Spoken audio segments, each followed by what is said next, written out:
Good morning, everyone. It's Julia Yarba with Keeping It Real Caregiving on air. And this is our Sunday coffee chat and support hour. And today, this is a recorded broadcast, and it's actually a little bit of support and also a little bit of comfort and a little bit of having that recognition that there are a lot of people out there who are committed to making sure that as caregivers, we support one another and have the resources available. So I would like to welcome my guest today. There she is. I would like to welcome to the show Julie Cook Downing. She is the creator of Caregivers Comfort. Julie, thank you so much for joining us and welcome. Tell me a little bit about yourself. Wow. The first thing about myself is that we have connected with your grand business. I am so grateful. My business is dedicated to empowering and supporting caregivers, and it's a legacy to my parents because in 1995, when my parents came to an event in Evanston from Cleveland, I noticed that my mother was having some real issues, and that was in the summer of 95. When they came back for Christmas of 95, I had my family internist get her diagnosed by a neurologist with Alzheimer's. So in 1996, I became a long distance caregiver to my parents in Cleveland and my husband and I living in Evanston, Illinois.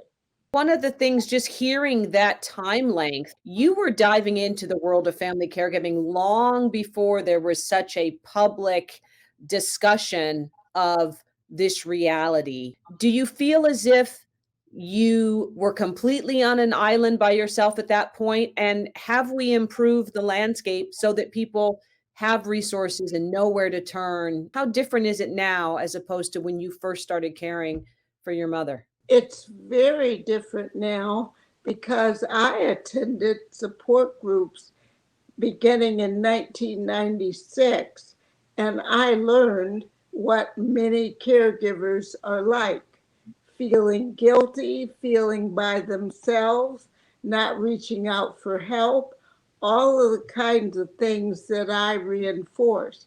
And so it has moved forward, and I'm glad.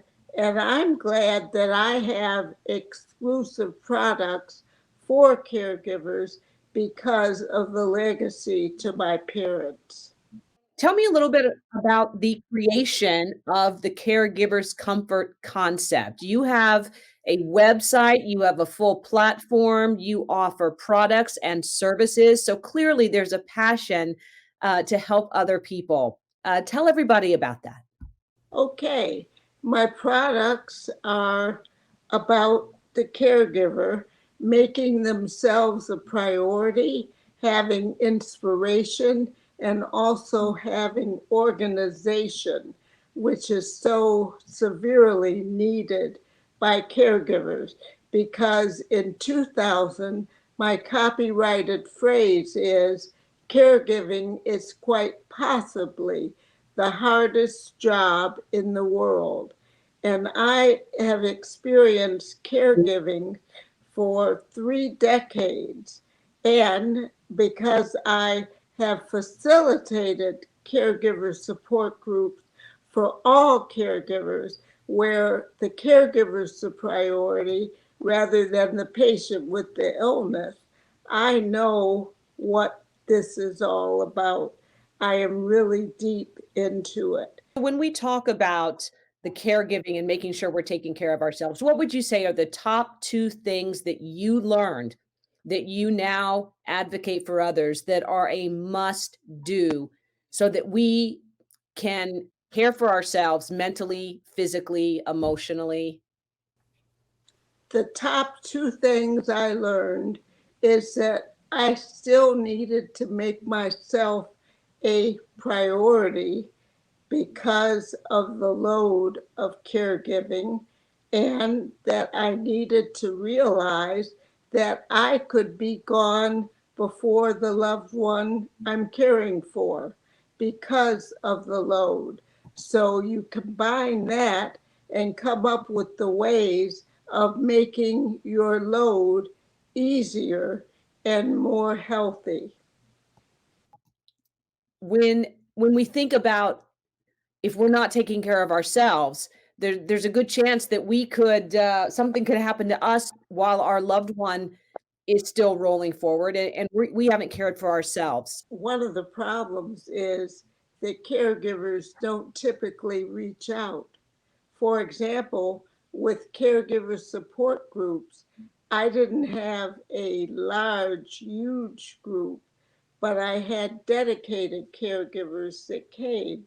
And it's very difficult for a caregiver to decide to come out to a support group. So that's really part of caregiving. They want to somehow stay dedicated and yet not realize that they might not be here forever. In the early years, I thought, "I don't have time to go to a support group, and I can handle this, and I'm fine." And I can say to others now how valuable it probably would have been just to be able to talk to others and share how you're feeling. Maybe you don't have answers, maybe somebody can't give you extra help, but just to know that you're not alone in all of that. And within that, I wanna share with our viewers, you also have a caregiver's comfort journal and record book. So that let's say you can't go to a support group, but you want to just get everything out of your system. So this is a wonderful journal and way to, just get all of that out of our systems. Tell me a little bit about this. It was because of my dad being the caregiver to my mother. I knew that with me being a long distance caregiver, I could not be there every day.